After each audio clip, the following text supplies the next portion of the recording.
আপনাদের দোহাই লাগে, আমাকে ছেড়ে দিন। এক খ্যাক খ্যাক করে হেসে বলে,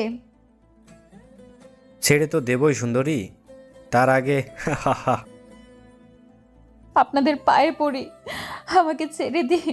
আমার গর্ভে সন্তান আছে, আপনারা এত বড় পাপ করবেন না। স্বামী বিদেশ রয়েছে 3 বছর, আর তুই গর্ভবতী হয়ে গেলে কিভাবে? কলঙ্কিনী, বের হয়েছে আমার বাড়ি থেকে। তোকে তো এই বুকে জায়গা দিয়েছিলাম, কিন্তু তুই কিভাবে এমন নষ্টামি করতে পারলি? আমার ছেলে আজকে 3 বছর বিদেশে আছে, আর তুই নিচে পেট পাতিয়ে বসে আছিস। শাশুড়ি সারার গালে চরের উপর চর লাগাতে লাগাতে কথাগুলো বলল, কিন্তু ওর যে উত্তর দেওয়ার ভাষা নেই। কি জবাব দেবে ও? যে মানুষটা তাকে বুকে ঠাঁই দিয়েছিল তার সাথেই তো বেইমানি করা হয়েছে। বল, তোর পেটে এই পাপ কার? আমাদের খেয়ে আমাদের পরে কার পাপ তুই নিজে গর্ভে ধরে রেখেছিস? নাসরিন বেগম সারার চুল ধরে কথাগুলো বলল, তুই বল, কোন জিনিসের অভাব রেখেছি আমি? বল, তুই তুই কি সুখী ছিলি না? জবাব দে আমাকে। এত বড় অন্যায় কিভাবে করলি? নেহা তার মাকে শান্ত করার চেষ্টা করছে, কিন্তু নাসরিন বেগম কোনোভাবেই শান্ত হতে পারছে না। যেই মেয়েকে রাস্তা থেকে তুলে এনে নিজের বাড়িতে আশ্রয় দিয়েছে, কোনো আশ্রিতার পরিচয় না, নিজের ছেলের বউ হিসাবে। কিন্তু এই হতবুদ্ধিটা কি করে বসলো, এটা ভেবেই নাসরিন বেগমের দুঃখ, কষ্ট, ঘৃণা সব একসাথে হচ্ছে। এই কারণেই হয়তো সবাই বলে রাস্তার জিনিস রাস্তায় ফেলে আসাই শ্রেয়। তারা বড় জায়গা পেলেই কি করে, নিজেরাই ঠিক পায় না। সারা নাসরিন বেগমের পা জড়িয়ে ধরে বলল, ও মা, আমি তো অন্যায় করেছি। তুমি যদি আমাকে তাড়িয়ে দাও তাহলে আমি এখন কোথায় যাব? আমার শেষ ঠিকানা যে তুমি। নাসরিন বেগম সারাকে পা থেকে উঠিয়ে দাঁড় করিয়ে আবার ওর গালে 2-4টা চড় লাগায়। তোর মুখখানে দেখলে ঘৃণায় আমার বমি আসছে। তোকে মাফ করব কিভাবে? কলঙ্কিনী, আমার ছেলেটা বিদেশ গিয়েছে কার জন্য? আরে হতভাগী, সে তো তোর জন্যই বাড়ি জমিয়েছে বাইরে, যাতে করে তোদের ভবিষ্যৎ উজ্জ্বল হয়। কিন্তু তুই এ কি করলি? কার পাপ পেটে ধরলি? পাশের বাড়ির মালিহা বলে, কাকিমা, আমি কয়দিন আগে দেখেছি একটা লোক জানালা দিয়ে সারা ভাবির ঘরে প্রবেশ করে।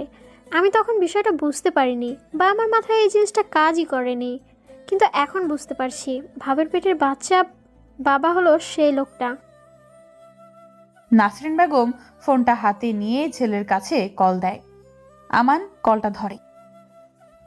মা, তুমি কেমন আছো? প্রেশার কেমন এখন? নাসরিন বেগম ছেলের কথা শুনে হাউমাউ করে কেঁদে ফেলে। কি বলবেন তিনি তার ছেলেকে? তোর বউয়ের পেটে অন্যের সন্তান। এসব ভাবতে ভাবতে নাসরিন বেগমের ব্লাড প্রেশার হাই হয়ে যাচ্ছে। মধ্যবিত্ত পরিবারের ছেলে আমান। উচ্চ মাধ্যমিক পরীক্ষা দিয়েই আর পড়াশোনা করা হয়নি বললে ভুল হবে। আসলে ওর পড়াশোনার প্রতি আগ্রহ একটু কম ছিল। বাবার বেশ কয়েক বিঘা জমি থাকায় চাষবাসের কাজে লেগেছিল, কিন্তু কয়েক বছর পর নতুন আবদার করে বসে মায়ের কাছে সে বিদেশে কাজ করতে যাবে। নাসরিন বেগম বেশ কয়েকবার বারণ করেছিল যে, বিদেশে গিয়ে তুই কি করবি? আমাদের জমি জমা তো আর কম নেই, তুই চাষ কর। না মা, তুমি জানো না আজকে বাইরের দেশে কাজে গেলে কত মূল্য, কত কত টাকা আয় করা যায়।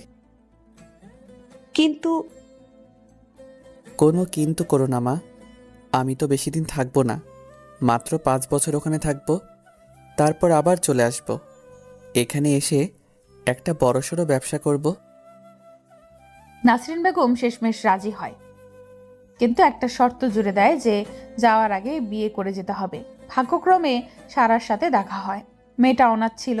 নাসরিন বেগমের খুব দয়া হয় ওকে দেখে। দ্বিতীয় কিছু চিন্তা না করে ছেলের বউ করে ফেলে সারাকে। সারা যেমন মিষ্টি মেয়ে তেমন তার ব্যবহার। কিন্তু এ কি করে ফেলল? নাসরিন বেগম ফোন কানে ধরে এসব ভেবেই যাচ্ছে। ওপাশ থেকে ছেলেটা কথা বলেই যাচ্ছে, সেটা তার খেয়ালের বাইরে চলে গেছে। হঠাৎ মনে হলো ছেলে কিছু বলছে। মা, তুমি কাঁদছো কেন? কি হয়েছে তোমার? বাড়িতে কি কেউ নেই? আমাকে বলো কি হয়েছে? সবাই ঠিক আছে তো? বাবা ঠিক আছে তো? নাসরিন বেগম আঁচল দিয়ে নিজের মুখ চেপে রেখেছে। কান্নাটা থামানোর বৃথা চেষ্টা চালিয়ে যাচ্ছে, কিন্তু কোনোভাবেই কান্না বন্ধ করতে পারছে না। বাবারে, আমাকে মাফ করে দিস, আমাকে মাফ করে দিস। আমি মা হয়ে তোকে বিপদের মুখে ফেলে দিয়েছি। কোনো বিপদে ফেলেছ মা? বিদেশে তো আমি নিজ ইচ্ছায় এসেছি। তাছাড়া আমি তো সুখেই আছি। বিপদ কিসের? তোকে বিয়ে দিয়ে আমি সর্বনাশ ডেকে এনেছি। এই বাড়িতে কাল নাগিনীর আশ্রয় দিয়েছি। যাকে বৌমা কম মেয়ে বেশি ভেবেছি, সে আজকে অন্যের পাপ বয়ে বেড়াচ্ছে। এই কষ্ট আমি কোথায় রাখবো? তুই আমাকে মাফ করে দে বাবা। মা, হয়েছেটা কি আগে বলবে তো? তোর বউ নতুন মরদ ধরেছে, তার পেটে এখন অন্যের বাচ্চা। মায়ের কথা শুনে আমান চুপ হয়ে গেল। এই কথার কোনো উত্তর যে তার কাছে নেই। নাসরিন বেগম আবার বললেন, চুপ করে আছিস কেন? কিছু তো বল। এই পাপিনিকে আমি কি করব বল? ইচ্ছে তো করছে ওকে জ্যান্ত পুঁতে ফেলি মাটিতে। মা মা মা, কি হয়েছে তোমার? কথা বলছো না কেন মা? নাসরিন বেগম ছেলের সাথে কথা বলতে বলতেই অজ্ঞান হয়ে যায়। সারা তাড়াতাড়ি করে নাসরিন বেগমের কাছে গিয়ে মাথাটা কোলে তুলে নেয় আর বলে, মা, কি হয়েছে তোমার? মা, তুমি আমাকে কলঙ্কিনী বলো, অন্য কিছু থাকলে সেটাও বলো, আমার সাথে আরো খারাপ ব্যবহার করো, কিন্তু আমাকে দূরে সরিয়ে দিও না। কথা বলো মা। নেহা সারাকে ধাক্কা মেরে দিয়ে মায়ের মাথাটা নিজের কোলের উপরে নিয়ে বলল, ভাবি, তোমাকে তো বোনের আসনে বসিয়েছিলাম, কিন্তু তুমি এটা কি করলে? ভাইয়ার ভালোবাসা, আমাদের বিশ্বাস, সবকিছু চূর্ণ বিচূর্ণ কিভাবে করে দিতে পারলে? তোমার ওই মুখ দেখলেও আমার ঘৃণা হচ্ছে, জাস্ট ঘৃণা হচ্ছে। সারা কাঁদতে কাঁদতে বলল, নেহা এমন বলো না, আমার শুরুও তোমরা আর শেষও তোমরা। ও, শুরু আমরা আর শেষটাও আমরা? মাঝখান দিয়ে তুমি অন্য কারো, তার শয্যাসাথী? আমার কি ইচ্ছা করছে জানো তো? তোমাকে কেটে টুকরো টুকরো করে কুকুরকে খাইয়ে দিতে ইচ্ছা করছে। নেহা, তোমার ওই পাপী মুখে আমার নামটা নিও না দয়া করে। তোমার মুখে নিজের নামটা শুনলে আমার সারা দেহ গুলিয়ে উঠছে। আমি কি এতটাই পাপিষ্ঠ? তুমি কতটা পাপিষ্টা সেটা জানো না? তুমি কি বুঝতে পারছো না কতটা পাপিষ্টা তুমি? নেহা বোন আমার, আমার কথাটা একটু শোনো, মাকে একটু ধরতে দাও। সারা হাউমাউ করে কাঁদতে লাগলো। এমন ভুলও কিভাবে করে ফেললো নিজেই বুঝতে পারছে না। এই সমাজে সে এখন স্বীকৃতিপ্রাপ্ত কলঙ্কিনী। না না, তোমার কোনো কথাই শোনা হবে না। আমার মা যদি মরেও যায়, তবে তোমার হাতের স্পর্শ আমার মাকে পেতে দেব না। তোমাকে হাত জোর করে বলছি, তোমার ওই পাপিষ্ঠ মন, পাপিষ্ঠ দেহ নিয়ে এ বাড়ি থেকে বের হয়ে যাও। আজ মাকে তুমি না হয় অজ্ঞান দেখছো, কালকে আমাকে তুমি গলায় দড়ি দিতে দেখতেও পারো। তোমার মতো কলঙ্কিনী মেয়ের সাথে একই ছাদের নিচে আমার পক্ষে থাকা সম্ভব না। নেহা কাঁদতে কাঁদতে কথা বলার অবস্থাতে নেই, তবুও কষ্ট করে বলল, না না, আমার মতো পাপিষ্ঠ কলঙ্কিনীর কারণে তুমি কেন আত্মহত্যা করবে? তার চেয়ে আমি বরং এই বাড়ি ছেড়ে চলে যাচ্ছি। তুমি ঠিকই তো বলেছ, নষ্টা একটা মেয়েকে নিয়ে এক বাড়ি এক ছাদের নিচে আসলেই থাকা যায় না। আমি বাড়ি থেকেই চলে যাচ্ছি, আর কখনো আসবো না। আমার মতো কলঙ্কিনীকে নিয়ে আর কোনো কথা শোনা লাগবে না তোমাদের। নাসরিন বেগমের মাথা নেহার কোলে, আর সারা ঠিক তারই পাশে বসে আছে। সারার শেষ কয়েকটা কথা নেহার একেবারেই সহ্য হয় না। ওর যেন মনে হয় সারা ওকে ইমোশনাল ব্ল্যাকমেইল করার চেষ্টা করছে। তাই রাগে রাগে সারা গালে কয়েকটা চর বসিয়ে দেয়। বয়সে ছোট একটা মেয়ের হাতে সারা চর খেয়ে একটু অবাক হলো না সারা, কারণ এটাই যে ওর প্রাপ্য ছিল। পাপের ফল ভোগ করাই লাগবে। নেহার প্রতিবেশী দু একজনের সাহায্য নিয়ে নাসরিন বেগমকে খাটের ওপর শুইয়ে দেয়। সারা এখনো চুপ করে বসে আছে একই জায়গাতে, শূন্য দৃষ্টি নিক্ষেপ করে আছে। চোখ দুটো যেন কোনো ঝর্ণার ধারা হয়ে গেছে। আমার নামই নেই। আজকে এই বাড়িতে শেষ দিন সারার। ভাবতেই বুকের ভেতর মোচড় দিয়ে উঠছে। যে মানুষটা সারাকে সম্মানের সাথে ঘরে তুলেছিল তিনিই আজকে ছি ছি করে বিদায় করে দিচ্ছেন। নিয়তি বড়ই অদ্ভুত, কখন কার সাথ দেয়, কার সাথে বেইমানি করে কেউ জানে না। আজকে নিয়তির কাছে পরাজিত হয়ে গেছে সারা। পাপের ফল ভোগ করতেই হবে। নিজের সমস্ত কাপড় চোপড় গোছগাছ করে অন্তিম বিদায়ের জন্য নাসরিন বেগম আর নেহার কাছে গেল। নেহা, আমি চলে যাচ্ছি, ভালো থেকো। মাকে ভালো করে দেখে রেখো। মা যেন কোনো চিন্তা না করে, যেন ভাবে আমি একটা বাষ্পীয় পদার্থ, সময়ের সাথে সাথে আকাশে মিলিয়ে গেছি। নেহার খুব ইচ্ছে করছে প্রিয় ভাবিকে বুকে জড়িয়ে নিতে, কিন্তু অদৃশ্য শক্তির কাছে সে আজকে বাধা পড়ে গেছে। সারার দিকে ভালো দৃষ্টিতে তাকানোর ইচ্ছা থাকলেও মস্তিষ্ক বলে দিচ্ছে ওর নষ্টামে। নেহাকে চুপচাপ থাকতে দেখে সারা বলল, আমাকে একটা বার মাকে ছুঁয়ে দেখতে দেবে না নেহা? নেহা সহজ গলায় বলল, না। সারা শেষবারের মতো নিজের সংসার, নিজের স্বর্গ দেখে বিদায় নিয়ে বাসা থেকে বের হয়ে গেল। হাতে একটা ব্যাগ আছে, তাতে হয়তো কয়েকটা পোশাক। গন্তব্যহীনভাবে হেঁটে চলেছে সারা। কোথায় যাবে, কার কাছে সাহায্য চাইবে, কিছুই বুঝতে পারছে না। আজকে সারার হাঁটার কোনো শেষ হবে না। শুধু আজকে কেন, হয়তো সারা জীবন এমন ছন্ন ছাড়া হয়েই কাটিয়ে দেবে। সন্ধ্যার দিকে সারা মেইন রোডের ধার দিয়ে হেঁটে চলেছে। খুব কষ্ট করে হাঁটছে, কিন্তু দেহ দুর্বল হওয়ার কারণে যখন তখন মাথা ঘুরে পড়ে যেতে পারে। পাশ কাটিয়ে একটা গাড়ি যাওয়ার সময় দাঁড়ালো। আপু, আপনার কি কোনো হেল্প লাগবে? না, আমি ঠিক আছি। আমানের বাড়িতে রাত 8টার দিকে নাসরিন বেগম কিছুটা সুস্থতা অনুভব করছে। নেহা থালা হাত থেকে ভাত আর ডাল নিয়ে মাকে নিজ হাতে খাইয়ে দিচ্ছে। নাসরিন বেগম খাবার মুখে নিতে গিয়েও নিতে পারল না, আবার সেই কান্না শুরু করে দিল। নেহা মা, বলতো ওকে কিসের অভাবে রেখেছিলাম? ও এটা কি করলো? আমাদের বিশ্বাসকে নিয়ে এভাবে খেলা করতে পারলো কিভাবে? মা, যে গেছে তার চিন্তা বাদ দাও, তুমি খেয়ে নাও তো। নেহা, সারা এখন কোথায় আছে? ওর কোনো খোঁজ পেয়েছিস? মা, ওই কলঙ্কিনী বিদায় হয়েছে, ভালোই হয়েছে। ও জাহান্নামে যাক, তুমি ওর জন্য চিন্তা কেন করছো? নেহা নাসরিন বেগম কথা বলছিল, এমন সময় পাশের বাড়ির কণিকা নেহাদের বাড়িতে এসে বলল, নেহা আপু, টিভিতে দেখো কি খবর হচ্ছে, চমকে যাবে তুমি। নেহা টিভি অন করার সাথে সাথেই সত্যিই চমকে উঠল, কারণ খবরে বলছে সারা নামের একজন মেয়ে আর 3টি পুরুষকে অনৈতিক কাজের জন্য গ্রেফতার করেছে পুলিশ। নেহা খপ করে টিভিটা বন্ধ করে দেয়। ছি, শেষমেশ ওই পাপিষ্টের খারাপ কাজের জন্য পুলিশ ধরলো। ছি। রাগের পেছনে সারার জন্য নেহার মনে যেই ভালোবাসাটা ছিল সেটা এক নিমেষেই শেষ হয়ে গেল। হ্যাঁ সত্যি, খবরে দেখানো মেয়েটা নেহার ভাবি সারাই ছিল। সন্ধ্যার দিকে সারা মেন রোডের ধার দিয়ে হেঁটে চলেছে। খুব কষ্ট করে হাঁটছে, কিন্তু দুর্বল দেহ হওয়ার কারণে যখন তখন মাথা ঘুরে পড়ে যেতে পারে। পাশ কাটিয়ে একটা গাড়ি যাওয়ার সময় দাঁড়ালো। আপু, আপনার কি কোনো হেল্প লাগবে? না, আমি ঠিক আছি। কথাটা বলার সাথে সাথে সারা তার আশেপাশে আরো 2জন মানুষের উপস্থিতি টের পেল। এই লোকগুলো ওই গাড়ির ভেতরেই ছিল। রাতে এমন একটা সুন্দরী মেয়েকে দেখে তাদের মনের ভেতর অন্য কিছু কাজ করছে। সারা লোকগুলোর কাছ থেকে একটু দূরে গিয়ে দাঁড়ালো। মানুষগুলোকে কেন জানি ওর একটুও ভালো লাগছে না।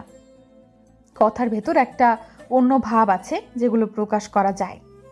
গাড়ির চালক লোকটা সারাকে চুপ থাকতে দেখে আবার বলল, কি ব্যাপার সোনামণি, কথা বলছো না কেন?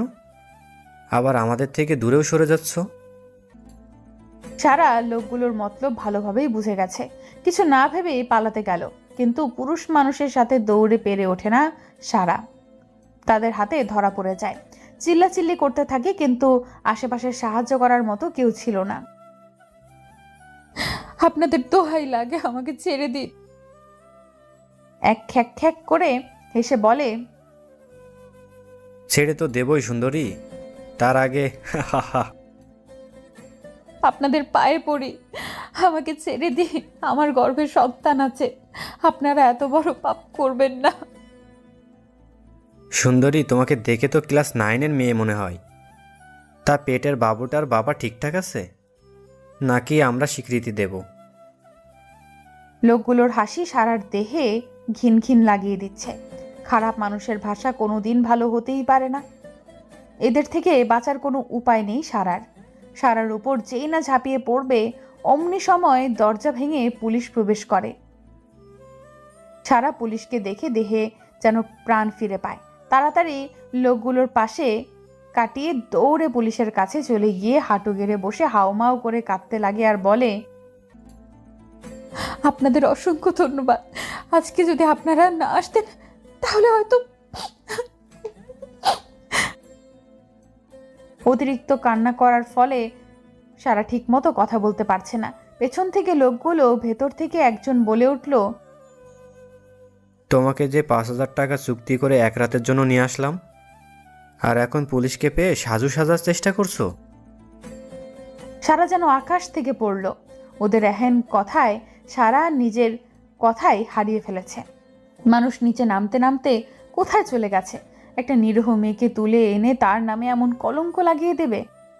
নিরীহই বা কোথায়? সারা তো কলঙ্কিত, আর একটু বেশি কলঙ্ক লাগলো।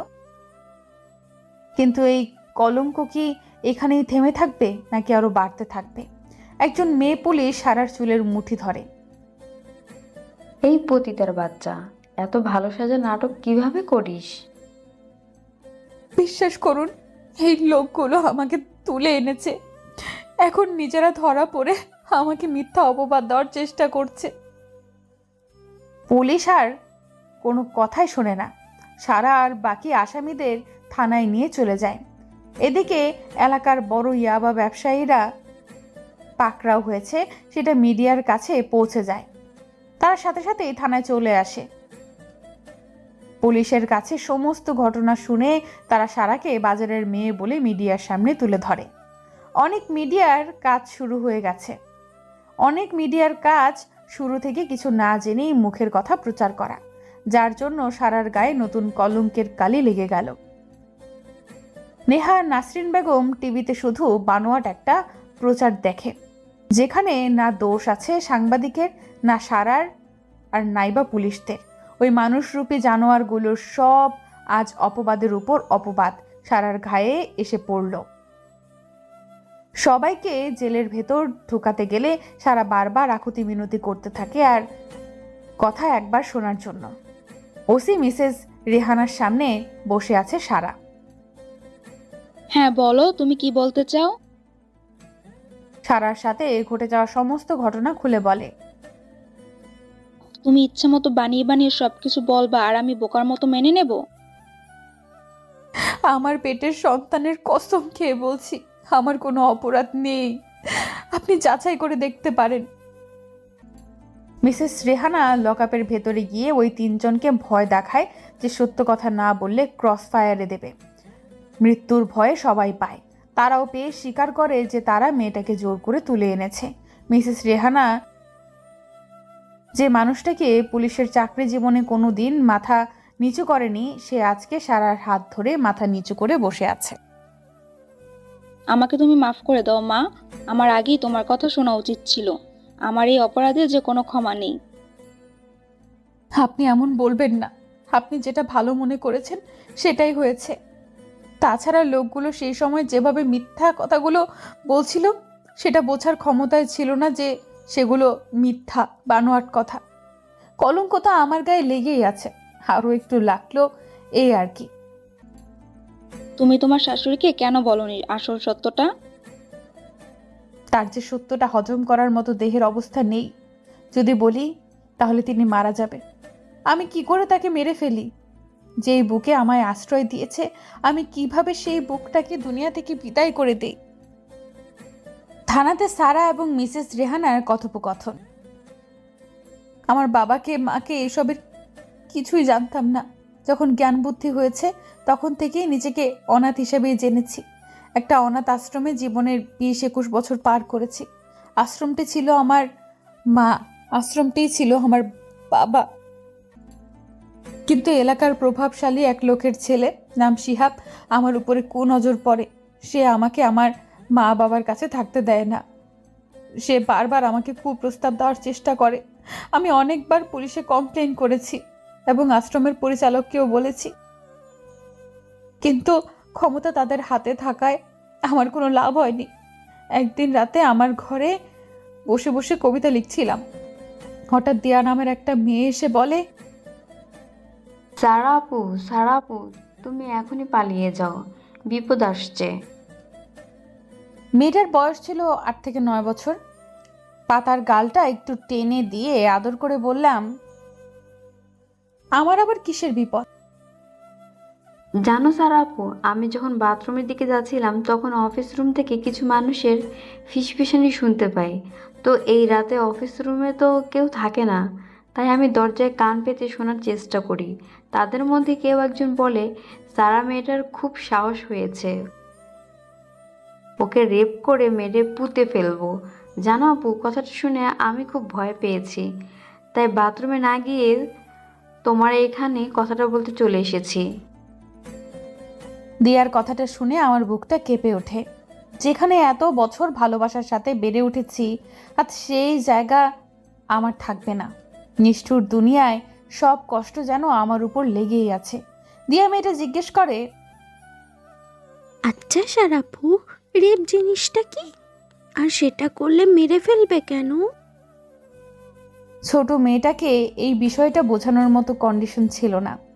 আমার হাত পা থরথর করে কাঁপছিল, কিছুই মুখ দিয়ে বের হচ্ছিল না। শেষমেশ মেয়েটাই বলল, তুমি তাড়াতাড়ি পালিয়ে যাও, না হলে ওরা তোমাকে মেরে ফেলবে। মাথায় তখন একটা জিনিসই কাজ করছিল, আর সেটা হলো বাঁচতে হবে। তখনই নিজের জামা কাপড় নিয়ে জীবনের মতো আশ্রম থেকে পালিয়ে বের হয়ে যাই। রাতের বেলায় যাব কি করব কিছুই বুঝতে পারছিলাম না। হঠাৎ মনে পড়ে একটা পরিচিত বান্ধবী আছে, তাই সেই রাতে তার কাছে চলে যাই। সকালবেলা আমি সেখান থেকে পালিয়ে আসি। যে জায়গায় আমি 20 থেকে 21 বছর ধরে থেকে এসেছি, সেই জায়গা আমার ক্ষতি করতে চেয়েছিল, আর মাত্র 2 বছরের বন্ধুত্ব কিভাবে আমাকে রক্ষা করবে? গন্তব্যহীনভাবে সারাদিন ঘুরতে থাকি। কোথায় যাচ্ছি কিছুই বুঝতে পারছিলাম না। ক্ষুধার তাড়নায় এক পা ফেললে সেটা তোলার ক্ষমতা ছিল না। কি করব, কোথায় যাব, এই ভেবে আমার পৃথিবী ভেঙে কান্না আসছিল। তুমি আমাকে কোন পরীক্ষায় ফেললে? এই পরীক্ষায় পাশ করব কিভাবে? টিকে থাকবো কিভাবে? নাকি আমার জীবনের অন্তিম মুহূর্ত চলে এসেছে?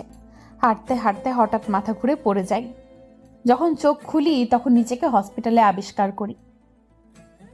একজন মহিলা পাশে বসে হাত পাখা দিয়ে আমাকে বাতাস করছিল।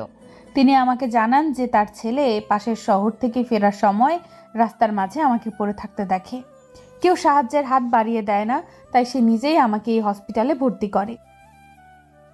তারপর ওনাকে খবর দেয় আমার সেবা যত্ন করার জন্য। মহিলাটি আমার কাছে আমার ঠিকানা জিজ্ঞাসা করে, কিন্তু এতিমের যে একটাই ঠিকানা, খোলা আকাশ। আমি আমার সাথে ঘটে যাওয়া সব ঘটনা ওনাকে বলি। আমার কথা শুনে আমার উপরে খুব মায়া হওয়ার কারণে আমাকে ফেলে যায়নি, তার বাড়িতে স্থান দিয়েছিল, তাও একজন আশ্রিতার জায়গায় নয়, তার পুত্রবধূ করে। ভেবেছিলাম আল্লাহর দেওয়া পরীক্ষায় হয়তো আমি পাশ করেছি, বাকি জীবনটা হয়তো প্রিয় মানুষটার সাথে সুখে কাটিয়ে দেব। কিন্তু হায়, হতভাগী সারা জীবন কষ্টই পেয়ে থাকে। তার জীবনে সুখ বলতে কিছুই নেই, শুধু স্বপ্নই সুখ পাবে, বাস্তবে শুধু দুঃখ আর দুঃখ। বিয়ের 2 মাস পর আমার বাইরে যাবার তোড়ঝোড় লাগিয়ে দেয়। বলেছিল 5 বছর বিদেশে থাকবে, কিন্তু একজন স্ত্রী জানে স্বামীর থেকে দূরে থাকা কতটা কষ্টের, তার ভালোবাসার পরশগুলো থেকে দূরে থাকা কতটা কষ্টের, তার বুকে মাথা না রেখে রাত কাটানো কতটা কষ্টের। 2 মাস পর আমাদের সব কিছু ঠিকঠাক হয়ে যায়। যাওয়ার সময় আমার কপালে একটা ভালোবাসা দিয়ে বলেছিল মা বাবা আর নেহাকে দেখে রাখতে। আমি মুখ দিয়ে কিচ্ছু বলিনি, কিন্তু আমার চোখ সেদিন আমার কথা শোনেনি। এয়ারপোর্টে ওয়েটিং জোনে বসেছিল, হঠাৎ এসে পুলিশ ওকে ধরে নিয়ে যায়। কেউ ওর পাশের চেয়ারে একটা ব্যাগ রেখে ওকে একটু দেখে রাখতে বলে। সেটাই ওর কাল হয়ে দাঁড়ায়। 5 বছরের জেল হয়। একজন পুলিশের সাহায্যে ও বাড়িতে নিয়মিত কথা বলতো। ইন্টারনেটে কল দেওয়াতে মা, বাবা বা নেহা কেউই বুঝতে পারতো না ও বিদেশে আছে নাকি দেশেই জেলে আছে। আর আমি অভিনয় করেই যেতাম সবার সাথে। 2.5 বছর পর কোরবানির ঈদের একদিনের জন্য ওকে বাড়িতে আসার অনুমতি দেওয়া হয়। হয়তো এতদিনে প্রমাণ ওর বিপক্ষে গেলেও পুলিশ ভালোই বুঝতে পেরেছিল ও দোষী না। বাড়িতে আসার আগে আমাকে ফোন দেয়। মা, বাবা আর বোনটার ঘুমন্ত মুখগুলো দেখেই চলে আসবো। আমি জেলে আছি ওর মা জানলে তাকে বাঁচানো যাবে না। সেদিন রাতেই বাড়িতে আসে আমান। প্রিয় স্বামীকে 2.5 বছর পর কাছে পাই, আর তার ভালোবাসার ডাকে সাড়া দেওয়ার ফলে আমার এই সন্তান গর্ভে আসে। ভোরে আমান চলে যায়। আমি আমার প্রেগনেন্সির কথায় প্রায় 4 থেকে 5 মাস লুকিয়ে রাখার চেষ্টা করি। পেট একটু একটু বাড়তে থাকে, তবুও যতটা সম্ভব নিজেকে লুকিয়ে রাখি। কিন্তু হঠাৎ একদিন আমার ফোনে কল আসে যে আমানকে যে জেলে রাখা হয়েছিল সেখানে আগুন লেগে 3 জন পুলিশ ও যে 5 জন কয়েদি ছিল তারা সবাই পুড়ে মারা যায়। আমার পায়ের নিচ থেকে মাটি সরে যায়। আমার পৃথিবী যেন অন্ধকার হয়ে যায়। আমি কোনো রকম ভাবে বলি তার লাশ যেন বাড়িতে না পাঠানো হয়। মা দেখলে তাকে বাঁচাতে পারবো না। ফোনটা কোনো রকমে রেখেই আমি মাটিতে লুটিয়ে পড়ি। ডাক্তার এসে চেক আপ করে জানায় আমি প্রেগনেন্ট। তারপর একে একে সারা সব কিছু ওসি মিসেস রেহানাকে বলে। তুমি তোমার শাশুড়িকে কেন বলনি আসল সত্যটা? তার যে সত্যটা হজম করার মতো দেহের অবস্থা নেই। যদি বলি তাহলে তিনি মারা যাবে। আমি কি করে তাকে মেরে ফেলি? যেই বুকে আমায় আশ্রয় দিয়েছে, আমি কিভাবে সেই বুকটাকে দুনিয়া থেকে বিদায় করে দেই? তবুও তোমাকে সত্যিটা তোমার শাশুড়িকে জানানো উচিত ছিল। বিনা অপরাধে নিজের নামে কলঙ্কিনীর টাইটেল লাগিয়ে কি লাভ? আমি পারিনি। একজন মাকে তার সন্তানের মৃত্যুর খবর দিতে পারিনি। কিভাবে বলি? তোমার বুকের মানিক এই দুনিয়ায় নেই। জানেন পৃথিবীতে সব থেকে বড় বোঝা কি? বাবা মায়ের কাছে তার সন্তানের বোঝা। কোনোদিন বলতেই পারবো না আমার এই পৃথিবীতে নেই। সারা জীবন কলঙ্কিনীর তোকমা নিয়েই থাকবো। রেহানা বেগম চুপ করে সারার কথা শুনছে। মেয়েটার কথা স্বার্থপর, আসলেই স্বার্থপর। না হলে পরের জন্য কি কেউ নিজেকে খারাপ বানিয়েও বেঁচে থাকতে পারে? সারা একটু চুপ করে আবার বলতে লাগলো, একবার তো আমার নামের পাশে কলঙ্কিনীর তোকমা লেগেই গিয়েছে। এটা মুছে ফেলা যাবে না। মানুষ 1000টা ভালো কাজ করলে লোকজন তাকে মনে রাখে না, কিন্তু তার নামে একটা খারাপ কথা শুনলে সবাই তার চেহারা মুখস্থ করে রাখে। আমারটা ঠিক তেমনই হবে। আচ্ছা সারা, আমার কিন্তু একটা জিনিস এখনো পরিষ্কার না। সেটা হলো, যেদিন তোমার শাশুড়ি জানতে পারলো তুমি প্রেগনেন্ট, সেদিন সে ফোনে কার সাথে কথা বলছিল? সেটা যদি তোমার স্বামী না হয়ে থাকে তাহলে কে ছিল? সে তোমার কি কোনো বন্ধু?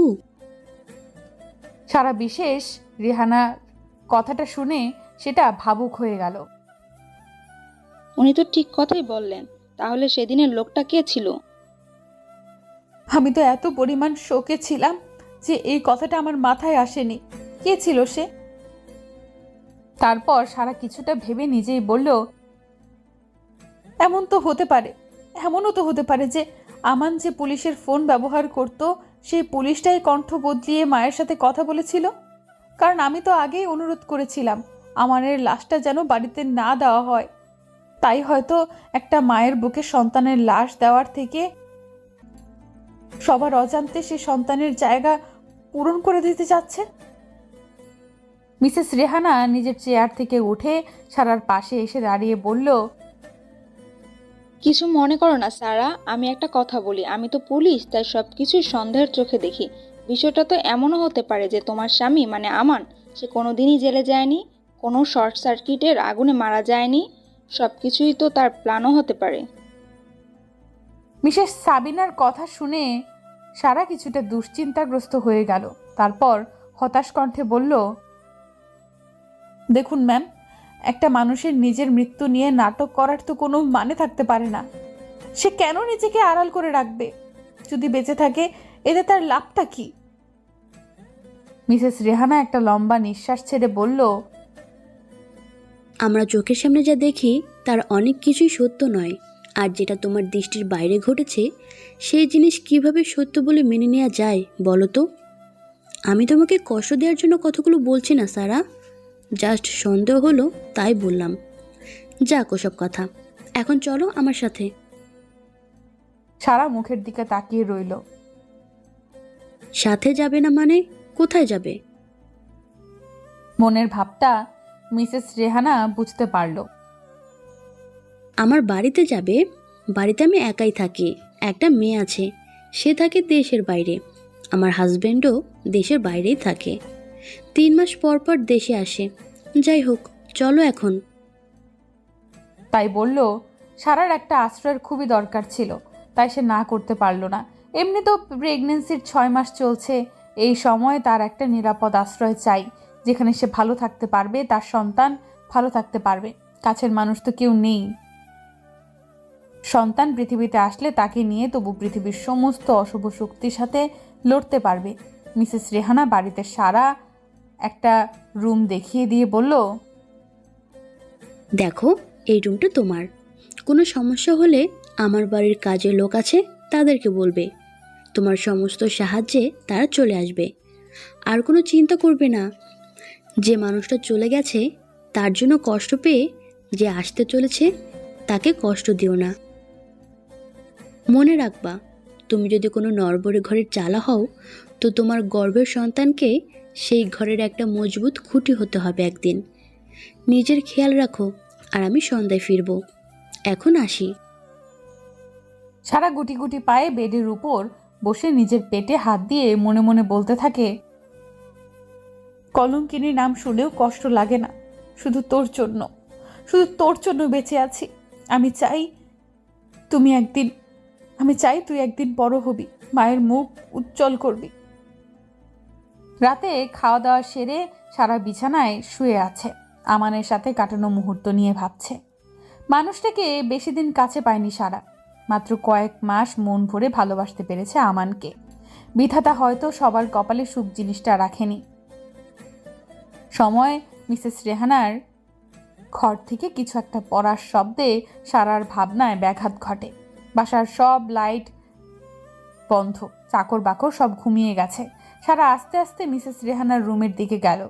রুমের ভেতরের থেকে কিছুটা ঝাঝালো কণ্ঠ শুনতে পায় সারা। প্রথমে ভাবল তিনি নিজের স্বামী বা মেয়ের সাথে কথা বলছেন, তাই নিজের ঘরের দিকে পা বাড়াতে নিল। হঠাৎ আমানের নামটা মিসেস রেহানার ঘর থেকে শুনতে পেল।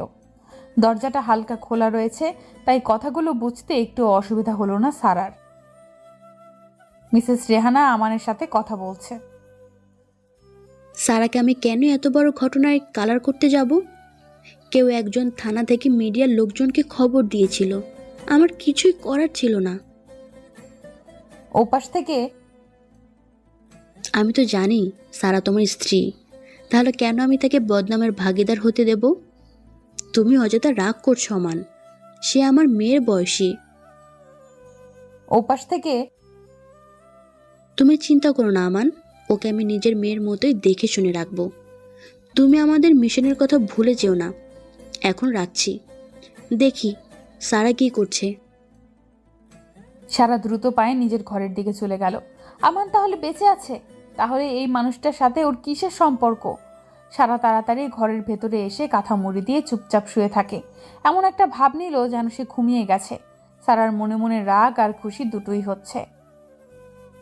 প্রিয়তম বেঁচে আছে এটা জেনে খুশি, আর বেঁচে আছে সেই কথা তাকে জানানো হয়নি কেন এটা জেনে রাগ হচ্ছে খুব। মানুষ তো তার স্ত্রীর কাছে সব কথাই বলে, কিন্তু এই হতচ্ছাড়া লোকটা কেন বলেনি? যদি সে পুলিশের কোনো এজেন্টও হয় তাহলে তো মা কিংবা আমাকে কথাটি সে জানাতে পারত। তাৎক্ষণিকভাবে মনে পড়ে যায় আমান তো বেশি লেখাপড়া করেনি, তাহলে সে পুলিশের চাকরি কিভাবে পেল? ভাবতে ভাবতে মাথা বন্ধ করছে। মিসেস রেহানা এসে সারার পাশে বসতেই সারা একটু নড়ে চড়ে উঠল। মুখের উপর থেকে কাঁথাটা সরিয়ে কপালে হাত দিয়ে দেখল জ্বর আছে কোনো কিনা, কারণ এই গরমে কারো কাঁথা মুড়ি দিয়ে থাকার কথা না। কপালে হাত দিয়ে দেখলো সব কিছু স্বাভাবিক আছে। ডাক দিল সারার ঘুমের ডিস্টার্ব হবে ভেবে মিসেস রেহানা তাকে আর ডাকে না। বাইরে থেকে দরজা আটকে দিয়ে নিজের ঘরে চলে যায়। সারা তাড়াতাড়ি গিয়ে ভেতর থেকে দরজাটার লক এঁটে দেয়। সারার এখন খুব কান্না পাচ্ছে আমানের জন্য। 2 দিন আগেই জেনেছে লোকটা দুনিয়ায় নেই। তার খবর লুকাতে গিয়ে কত কি ঘটে গেল, এসবের কিছু কি সে জানে? বাথরুমের ভেতরে গিয়ে শাওয়ারটা ছেড়ে দিয়ে সারা ভিজতে থাকে আর অঝোর ধারায় কাঁদতে থাকে। কেন তুমি মরার নাটক করেছো? আমাকেও জানাওনি কেন? আমার তো ইচ্ছে হয় আমার বাবুটার পেটের ভেতরে থাকা অবস্থায় তুমি আমাকে দেখাশোনা করবে, পেটে মাথা রেখে বাবুর সাথে কথা বলবে, কিন্তু না, তুমি তোমার মতো পালিয়ে পালিয়ে বেড়াচ্ছ আমার থেকে। কেন করছো? আমারও তো ইচ্ছা হয় তোমার বুকে মাথা রেখে দিনগুলো কাটাই, তোমার সাথে খুনসুটি করে সময়গুলো পার করি। সব সময় কি আর নিয়তির দোষ দিলে হয় বলো? দোষ তোমার। কেন আমার সামনে আসছো না? কেন কেন কেন? সকালে মিসেস রেহানা অফিসে যাওয়ার জন্য রেডি হয়ে খাবার টেবিলে এসে দেখে সারা নেই। কর্মচারীদের জিজ্ঞাসা করতেই তারা বলে, সকাল থেকে তিনি এখনো ঘর থেকেই বের হননি। মিসেস রেহানা সারার ঘরের দরজায় টোকা মেরে ডাক দেয়, কিন্তু কোনো সাড়া শব্দ পায় না। ঘুমিয়ে থাকলেও ঘুম ভেঙে যাওয়ার কথা। মনের ভেতর একটু সন্দেহ হলো, তাই নিজের ঘরের আলমারি থেকে চাবিটা এনে সারার ঘরের দরজাটা খোলে। কিন্তু দরজা খুলে সারাকে ঘরের বিছানা বা ব্যালকনি কোথাও দেখতে পায় না। বাথরুম থেকে কুলকুল করে পানি পড়ার শব্দ কানে আসে। মিসেস রেহানা ভাবে সারা হয়তো গোসল করছে, তাই কিছুক্ষণ অপেক্ষা করে। 10 মিনিট 20 মিনিট এভাবে 1 ঘন্টা পার হয়ে যায়। এদিকে ডিউটিতে যাওয়ার টাইম হয়ে গেছে, এখন বের হতেই হবে। তাই মিসেস রেহানা বাথরুমের দরজায় নক করতে থাকে, কিন্তু আগের মতোই কোনো সাড়া শব্দ পায় না, পানি পড়ার শব্দ ব্যতীত। এবার ওনার মনের ভেতর খচখচ করতে থাকে, সারার কোনো বিপদ হলো না তো? সারার কিছু হয়ে গেলে আমানকে কি জবাব দেবে? একজন কর্মচারীকে ডেকে বাথরুমের দরজা ভেঙে দেখে সারা ফ্লোরে পড়ে আছে আর শাওয়ার চলেই যাচ্ছে। মিসেস রেহানা দ্রুত শাওয়ার বন্ধ করে সারাকে তোলার চেষ্টা করে। সারার গায়ে হাত দিয়ে আটকে ওঠে রেহানা। বরফের মতো ঠান্ডা হয়ে গেছে, দেহে যেন কোনো রকমের প্রাণ পাখিটা আছে, একটু এদিক সেদিক হলেই উড়ে যাবে। দ্রুত সারাকে নিয়ে হসপিটালে রওনা দেয় মিসেস রেহানা। সারা চোখ খুলেই সামনে আমানকে দেখতে পায়। স্যালাইনের সুচ বাম হাতে দিয়ে টান দিয়ে বের করে দৌড়ে গিয়ে আমানের বুকে ঝাঁপিয়ে পড়ে হু হু করে কেঁদে ওঠে।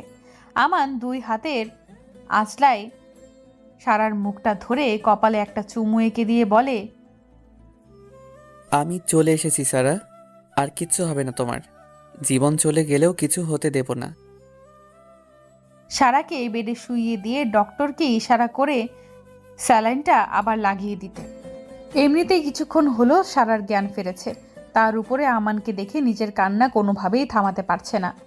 সারা রাতের কান্না, এখনকার কান্না, সব মিলিয়ে সারার অবস্থা নাজেহাল। আমান সারাকে শুইয়ে দিয়ে একটু উঠতে নিলে দেখে 1 হাত দিয়ে সারা তার শার্ট ধরেছে, তাই উঠতে গিয়েও আবার সারার পাশে বসে পড়ল।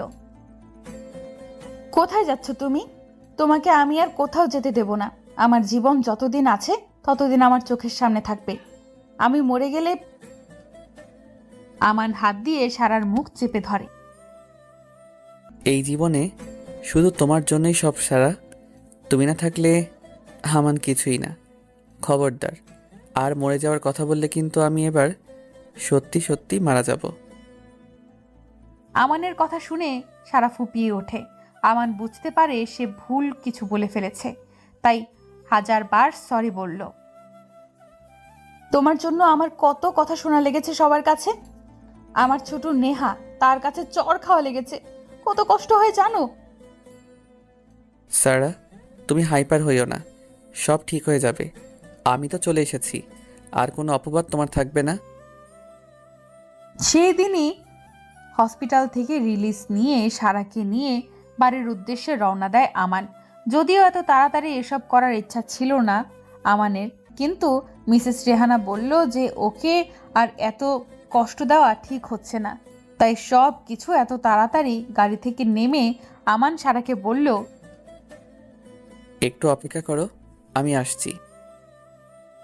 এই রাতে এমন শুনশান জায়গায় আমান কোথায় যাবে? তাই সারার পিছু নিল। আমান 3জন লোককে টাকার একটা বান্ডিল দিল।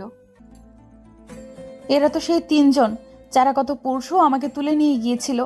এরা তো আমার সাথে, আমার নিজেই তাহলে এসব করেছে। এটা করে ওর লাভ কি ছিল? কি হচ্ছে এসব আমার সাথে? দ্রুত ওখান থেকে চলে এসে গাড়িতে বসে পড়ে সারা। এখন আমি চুপচাপ থাকবো? আমাদের এসব করার পেছনের রহস্য আমার জানতেই হবে। গাড়িতে চুপচাপ বসে আছে সারা। একটু ভয় ভয় করছে তার। ভয় করারই কথা, কারণ আমানের এদিকে পুলিশের সাথে সম্পর্ক, অন্যদিকে এই খারাপ লোকগুলোর সাথেও সম্পর্ক। যেন একটা গোলক ধাঁধার ভিতর আটকে গেছে সারা, যার ভেতর থেকে বের হতে চাচ্ছে, কিন্তু সেটা সারাকে বের হতে দিচ্ছে না। আমান এসে সারার পাশে বসে পড়ল। আমানকে দেখে সারা যেন কুকড়ে যাওয়ার চেষ্টা করছে। আমান সারাকে নিজের কাছে টেনে বলল, কি হয়েছে তোমার? এমন কেন করছো? মনে হচ্ছে কোনো ভূত দেখেছো তাই ভয় পাচ্ছ। সারা অবাক চোখে আমানের মুখের দিকে তাকিয়ে আছে। মনে মনে বলছে, তুমি কি আমান? তুমি ভালো নাকি খারাপ? ভালো খারাপ দুটোর মাঝে ঝুলে আছো। আমি যে তোমাকে চিনতে পারছি না। আমান সারার চুপ করে থাকা দেখে তার মাথাটা বুকে নিয়ে বলল, কি হয়েছে? কথা কেন বলছো না? সারা ভাবনা থেকে বের হয়ে শুধু একটা কথাই বলল, আমি খুব ক্লান্ত, আমার ঘুম পাচ্ছে। ঠিক আছে, তুমি আমার বুকে মাথা রেখে ঘুমাও, আমি তোমার মাথায় হাত বুলিয়ে দিচ্ছি। গাড়ি আপন গতিতে চলছে। সারা আমানের বুকে মাথা রেখে ঘুমিয়ে আছে। সবার কাছে এটা একটা প্রশান্তির ঘুম। প্রত্যেক স্ত্রী তার স্বামীর বুকে প্রশান্তির ঘুম দিতে চায়। সারাও ঘুমাচ্ছে, কিন্তু ঘুমের ভেতর কোনো প্রশান্তি নেই সারার। বারবার উচপিচ করে উঠছে, যেন মনে হচ্ছে ওর প্রশান্তি কোনো দিন ছিল না, কোনো দিন আসবেও না। সারা জীবন শুধু লড়াই করেই বাঁচতে হবে। আমানদের বাড়িতে পৌঁছাতে রাত প্রায় 11টা বেজে যায়। দরজায় টোকা দিতেই কিছুক্ষণ পর নেহা এসে দরজা খুলে দেয়। আমানকে দেখে নেহা যেন চমকে ওঠে। ভাইয়া বলে চিৎকার করে আমাকে জড়িয়ে ধরে। কিছুক্ষণ পর ছেড়ে দিয়ে বলে, তুই কখন এলি ভাইয়া? আমাদেরকে জানাসনি কেন? হঠাৎ চোখ যায় আমানের পেছনে, দেখে সারা মাথা নিচু করে দাঁড়িয়ে আছে। ওর সাথে তোর কোথায় দেখা হলো ভাইয়া? ওকে নিয়ে চলে আসলি? ভাইয়া তুই জানিস না ও কি করেছে? তোর সাথে কত বড় পাপ করেছে। মুখে লাথি দিয়ে বের করে দে ভাইয়া। নেহার কথা শেষ হতে না হতেই আমার নেহার গালে একটা চড় কষে দিল। যেই মেয়েটাকে কলঙ্কিনী নাম দিয়েছে এই সমাজ, তার গায়ে কলঙ্কিনী ছিটে ফোটাও নেই। কিভাবে সহ্য করব আমি, তুই বল? আমার সন্তান ওর গর্ভে, ওর স্বামীর সন্তান ওর গর্ভে, আমাদের ভালোবাসার চিহ্ন ওর গর্ভে। মানে কি বলছিস ভাইয়া? তুই তো 3 বছর দেশের বাইরে ছিলি, তাহলে কিভাবে কি? আমি কোনোদিন বিদেশে যাইনি। সরকারের একটা গোপন মিশনে আমাকে নেওয়া হয়, তাই বিদেশে যাওয়ার নাটক, জেলে যাওয়ার নাটক সব করেছি। মরে যাওয়ার নাটকও করেছি। ভেবেছিলাম বাড়িতে এসে সারপ্রাইজ দেব, কিন্তু তোরা আমার সারাকে বাড়ি থেকে বের করে দিলি, তাই সব কিছু ছেড়ে চলে আসতে বাধ্য হলাম। কি বলছিস ভাইয়া? মরে যাওয়ার নাটক মানে? এবার সারা মুখ খুলল। আমি অনেক আগেই জানতাম আমান জেলে আছে। এর মাঝে নাকি একদিন পুলিশ ওকে ছুটি দিয়েছিল, তাই এখানে আসে সবাইকে লুকিয়ে। সেই দিন আমার পেটে ওর বাচ্চা আসে। কয়দিন টিভিতে দেখালো বিদ্যুৎ শর্ট সার্কিটে আগুন লেগে একটা জেলের কয়েদি মারা যায়। সেদিন আমাকে জানানো হয় আমানও মারা গেছে। সারা কাঁদতে কাঁদতে কথাগুলো বলল, তাই আমান সারাকে থামিয়ে দিয়ে বলা শুরু করলো। তারপর তোরা আমার সারাকে বলবো যে বাড়ি থেকে বের করে দিলি। তখন ফোন দিয়েই তোরা জানিয়েছিলি, তাই হয়তো আমার সারাকে আমি জীবিত পেয়েছিলাম। আমার কিছু বন্ধু ওকে কিডন্যাপ করে, তারপর পুলিশ ওকে বাঁচায়, যার সব কিছুই ছিল সাজানো, যাতে সারাকে একটু ভয় দেখানো যায়, কারণ ও ভয় পেলে একটা নিরাপদ আশ্রয় খুঁজবে। তাই ওসি মিসেস রেহেনা ওকে এই সুযোগে নিজের বাড়িতে নিয়ে যায়। কিন্তু এর আগে একটা বড় ভুল কিছু হয়ে যায়। কোনো একটা পুলিশ মিডিয়াকে খবর দিয়ে জানিয়ে দেয়। সেদিনের ঘটে যাওয়া সব কথা নেহাকে বলে আমান। নেহা সারার সামনে ধপ করে হাঁটু গেড়ে বসে পড়ে, খপ করে পা জড়িয়ে ধরে হাউমাউ করে কাঁদতে থাকে। ভাবি, আমি কোন মুখে তোমার কাছে মাপ চাইবো জানি না, কিন্তু নির্লজ্জের মতো বলছি আমাকে মাফ করে দাও। এই হাত দিয়ে আমি তোমাকে চড় মেরেছি। আমি তোমার কোনো কথায় বিশ্বাস করিনি। সারা নেহাকে উঠিয়ে বলে, তোমার কোনো দোষ নেই নেহা, তোমার জায়গায় আমি হলেও এমনই করতাম, কারণ সত্যটা তুমি জানতে না। নাসরিন বেগম ঘর থেকে বের হয়ে ছেলেকে দেখে খুব আশ্চর্য হলো, খবর না দিয়ে চলে আসলো এটা ভেবে। সারার দিকে চোখ পড়তেই তেড়ে গেল ওর সামনে। নেহা মায়ের এমন আচরণ দেখে সারাকে আগলে দাঁড়ালো। মা, এত বড় অন্যায় আর করো না। কিসের অন্যায়? এই কলঙ্কনিকে তুই কোথায় পেলি আমান? মা, দয়া করে চুপ করো, আমার কথাগুলো শোনো আগে। নেহা একে একে মাকে সব কথা জানালো। নাসরিন বেগম আমানের সামনে গিয়ে ঠাটি একটা চট দিয়ে বলে, তোর কারণে ফুলের মতো মেয়েটাকে আমি কি না কি বলেছি। ছি, ঘৃণায় আমার গা জ্বলে যাচ্ছে, মন বলছে মরে যায়। সারা মায়ের হাতটা ধরে, মা সবকিছু ভুলে যান, আপনাদের কাছে চলে এসেছি তো আর কোনো কষ্ট থাকবে না, আমি সব ভুলে গেছি, আপনিও সবকিছু ভুলে যান। সারাকে বুকে টেনে নিয়ে নাসরিন বেগম সারার কপালে চুমু এঁকে দিয়ে বলে, আমিও সব ভুলতে চাই, আমার সারা আমান নেহাকে নিয়ে ভালো থাকতে চাই। সারা আমানের দিন খুব ভালোই কাটছিল, সারাদিন সারার খেয়াল রাখে আমান। কয়েক মাস পর সারা একটা ফুটফুটে মেয়ের জন্ম দেয়। আমান আর সারার নামের সাথে মিল রেখে আয়রা নাম রাখা হয় মেয়ের। আমানের আ আর সারার রা। কয়েকদিন পর সারা মেয়েকে খাওয়াচ্ছিল। আমান বাইরে যাওয়ার সময় মেয়ে আর মেয়ের মায়ের কপালে চুমু দিয়ে বলল, একটু বাইরে যাচ্ছি, বিকালে ফিরবো। আচ্ছা, নিজের খেয়াল রেখো। আমান বাইরে গেলে সারা কোনো দিন আল্লাহ হাফেজ বলে না, বলে তাড়াতাড়ি ফিরে এসো, এখন এসব ভাবার টাইম নেই আমানের। তাই বাড়ি থেকে বেরিয়ে যায়। সারা নিজের মেয়েকে বলে, আমার যুদ্ধ আবার শুরু হবে মা, তুই কি আমার সাথে থাকবি? দুধের বাচ্চা মায়ের কোনো কথাই বুঝতে পারে না, খিলখিল করে হাসতে থাকে শুধু। বিকেলে নানা বাড়িতে এসে দেখে নাসরিন বেগম মাথায় হাত দিয়ে বসে আছে, নেহার হাতে একটা কাগজ। সারা বাড়িতে কোথাও সারা নেই। আমার নেহাকে জিজ্ঞাসা করে, সারা কোথায়? নেহা আমানের হাতে কাগজটা দেয়। প্রিয় আমান, আদৌ প্রিয় আছো নাকি আল্লাহই ভালো জানে। ভেবেছিলাম তুমি পুলিশের লোক, কিন্তু না, তুমি তো একটা চোরা কারবারির লোক, তার সাথে মিসেস রেহানাও জড়িত।